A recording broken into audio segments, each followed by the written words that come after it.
I have a how-to for fixing a toilet seat that the lid broke loose on one hinge. Easy. I'm a woman. If I can do it, any of you women can do it. Surprise your husband when he comes home from work. Hey honey, I fixed the toilet seat. We don't have to buy a new one. Yay!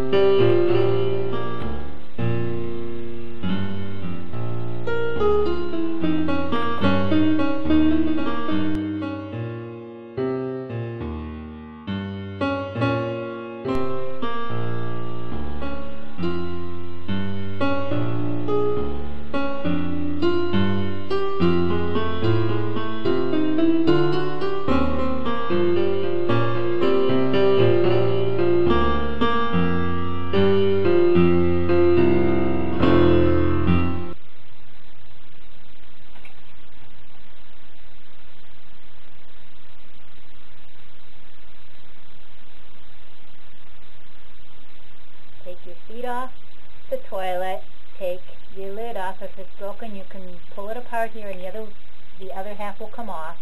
Take your drill bit, you drill and drill through the lid part here, then you drill through this part, then you hook it together as you took it off, took it apart, you hook it back together, put your zip strip in there, tighten it up, not too tight, and you're ready to go. Snip the end off. Easy.